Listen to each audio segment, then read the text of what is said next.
कुमार जी की लिखी हुई चंद्रशेखर आजाद पर एक कविता सुनाना चाहती हूँ। मन तो मेरा भी करता है झूमू न चुगाऊं मैं, आजादी की सौगातों पे सोगी सुनाऊं मैं, लेकिन शबनम वाला वातावरण कहाँ से लाऊं मैं, मेघमल्लारों वाला अंतःकरण कहाँ से लाऊं मैं दामन में दर्द तुम्हारे अपने लेकर बैठा हूँ, आजादी के टूटे फूटे सपने लेकर बैठा हूँ। घाव जिन्होंने भारत माता को गहरे दे रखे हैं, उन लोगों को ही जल सुरक्षा के पहरे दे रखे हैं, जो भारत को बर्बादी की हद तक लाने वाले हैं, वे ही स्वर्ण जयंती का पैगाम सुनाने वाले हैं। आजादी लाने वालों का तिरस्कार तड़पाता है, बलिदानी पत्थर पर थूका बार बार तड़पाता है, इंकलाब की बलबेदी जिससे गौरव पाती है, आजादी में उस शेखर को भी गाली दी जाती है। मैं दिनकर की परंपरा का चालू हूँ, मैं भूषण की शैली का अल्प उदाहरण हूँ, इसलिए मैं दरबारों के गीत नहीं गा सकता हूँ, मैं पीड़ा की चीखों में संगीत नहीं ला सकता हूँ, इससे बढ़कर और शर्म की बात नहीं हो सकती है, आजादी के परवानों पर घात नहीं हो सकती है।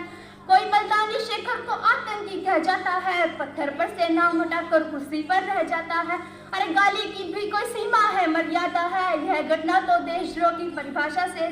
ज्यादा है। मेरी आंखों में पानी है, सीने में चिंगारी है, राजनीति ने कुर्बानी के दिल पे ठोकर मारी है, सारे योद्धा चुप थे, कोई कहीं नहीं बोला, लेकिन कोई ये ना समझे कोई खून नहीं खोला।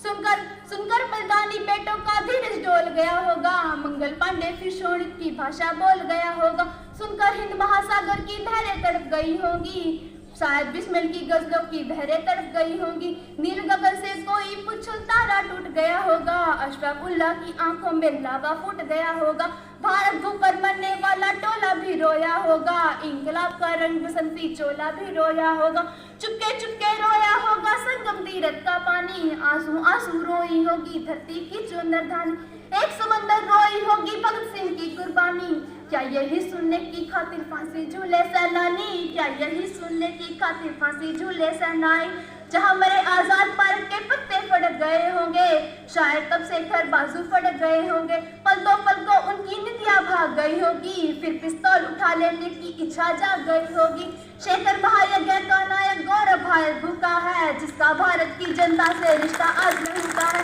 जिसके कारण त्याग अलौकिक माता के आंगन में था, वह इकलौता बेटा होकर भी आजादी के रण में था, जिसको खूनी मेहंदी से देह रचाना आता था, आजादी का योद्धा केवल चना चबेना खाता था। अब तो नेता सड़कें पर शहरों को खा जाते हैं और इन पुलों के शिलान्यास में